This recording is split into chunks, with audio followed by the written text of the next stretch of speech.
आज नुआ सकाळे तुम मानक शुभ अभिनंदन पिलामाने। आज आम पढ़ा आ गोटे नुआ कविता जार ना ओडिया जाति आउ थरे जाग। यार रचयिता हेले कवि मनोरंजन दास। तेज चलो प्रथमे कवि को जान नबा। कवि मनोरंजन दास कटक जिलार किशोरनगर निकटवर्ती सगड़ीपाटना ग्राम 1953 मसीहा नवेम्बर मास 10 तारिख रे जन्म होते। तांको पिता थिले भावग्राही दास और माता थिले सुंदरमणि देवी। ये मध्य साहित्य जगतर जड़े सुप्रसिद्ध कवि। अनेक बही तांकर रहिछि। सेगुड़िक मध्यरु अमृत शतक, शून्य प्रवाह, गीता चांगुड़ी अन्यतम। तेबे ये सबु पई तांको 1992 भारत सरकार तरफ स्कॉलरशिप बा प्रोत्साहन मिलथिला। आउ 2002 रे मयूरभंज जिलार बाणीपीठ अनुष्ठान तरफ बाणीरत्न उपाधि मध्य दिया जायथिला।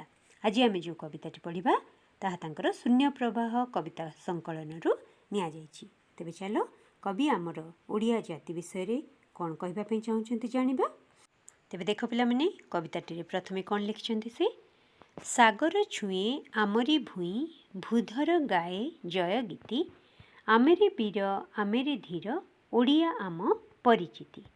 आमर जन्मभूमि ओडिशार जयगान करी कवि कहते जे जो सागर आमर ओडिशार बेलाभूमि रे बोही जाइछि ताहा आमर बेलाभूमि को छुँची। आउ जेते सबु पर्वत रही से सबु आम ओडिया जातिर जयगान करुछि। आउ आमे हेलु वीर, आमे हेलु आमर परिचय हैला आमे धीर शांत, आमर नम्रता आमर भद्रता आमर परिचय। आउ आम भितरे शक्ति रही वीरर शक्ति, यही सब है आमर परिचिति। आमे हेलु वीर किंतु आमे स्वभाव रे धीर शांत आउ नम्र, यही सब है ओडिया जातिर परिचिति बोली कवि वर्णना करिछन्ति। द्वितीय पदरे कवि कहउछन्ति जगते आमे ओडिया जाति ओडिया परा आम भाषा, ओडेश पदे नुआई शिर गढ़िछु आमे ए ओडिशा, स्वाधीन जेबे थिलु रे आमे नथिला कारे तिले भीति।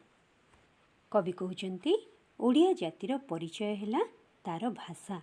आउ से ओडिया जाति आमे एकाठी एकत्र होई आम जातिर आमर वंश गौरवर आमे प्रकाश करुछु प्रचार करुछु।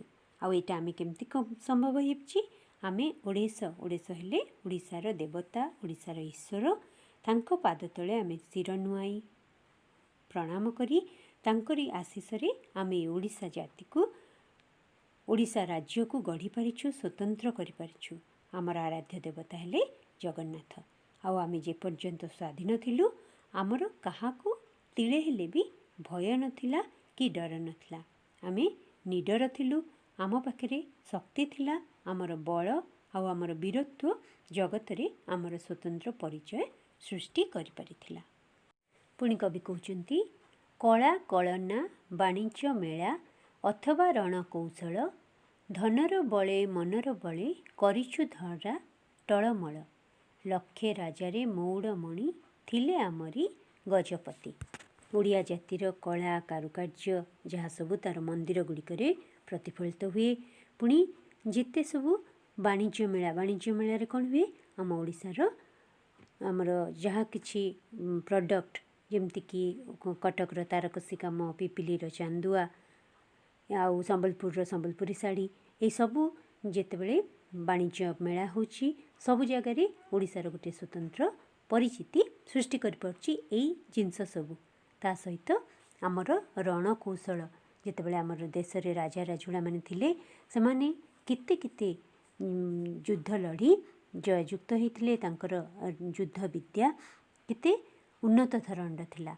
धनरे भी सेमाने बलवान थिले आ मनरे सेमानकर बल थिला बा शक्ति थिला, आग्रह थिला निज राज्य को स्वतंत्र करबा पई।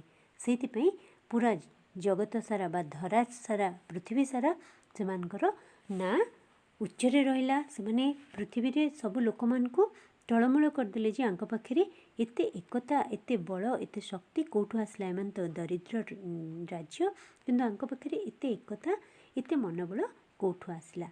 आउ ई सबु हिरो पुरोधा थिले आमर राजा माने जो मानकु आमर मौड़मणि कुआ जाउतला, जो माने आमर मुकुट धारण करथिले राजा माने, सेई मानकर शक्ति रे बा सेई मानकर निर्देश आमर देशवासी आम राज्यवासी माने युद्धरे निजर प्राण देवाई पछौ नथिले। आमर राजा मान को कहुला मु आगुरी तुमको कही गजपति बोली कहुला। तो यही राजती काल राजा मानकर राजती काल आमर राज्य खूब बलिष्ठ थिला, बलवान थिला। पुणी तार कला कारुकार्य तार वाणिज्य द्वारा से अन्य मान पाखे निजर गोटे स्वतंत्र परिचय सृष्टि कर पारथिला बोली कवि मनोरंजन दास ए स्थान में कहते। शेष पदरे कौन लिखिं देख, ओडिया जाति जड़ता तेजी उंखिब जागी आउ थरे, दरब भरे उड़ाई जीव केतन एई भारतरे, सारा जगत गाइब पुणी हरसे तार जस गीति। तो अतीतर यही वीरत्वपूर्ण ओडिया जाति पुणी थरे आउ थरे जागी उठिब, तार अलसुआमी को छाड़ी से पुणी वीर दर्पर जागी उठिब, आउ तार कार्य द्वारा तार परिचय से एपरि सृष्टि करिब जे दर्परे निजर गौरवर बाना से उड़ेब पूरा भारत रे, आउ सारा जगत तार ये गौरव कीर्ति देखी से माने कौन करिवे हरसे माने बहुत खूब आनंद रे तार जयगान करिवे, तार जस कीर्तिर गुणानुवाद करिवे बोली कवि ई कवितार लिखिछंती। तार अर्थ जे ओडिया जाति सबुबेले बलिष्ठ जाति, आ ओडिया जाति केबे हार मानि नथिला, एबे भी हार मानि मानि ता आगे जहाँ किछि परिस्थिति आसले भी तार लोक माने वीरत्वर सहित से सबको सामना करिवे, आ निजर परिचिति अन्य मान पाखे सृष्टि करि परिवे। आग काले जहाँ करथिले एबे भी करिवार शक्ति से मान पाखे अछि बोली सेई जागरण बाणी लेखिकी कवि ए कवितार समस्त को उत्साह प्रदान करिसेंती। एठी शेष होइछि पिला माने घरे जोर पाठी निर्भुल भावे कविताटी को उच्चारण करने पाठ करने चेष्टा करिबो। आगामी दिन में आम तार प्रश्न उत्तर करवा। तो सेतेबेले जाए निजर जत्न नेब आउ निज कार्य विश्वस्त हब। Bye bye.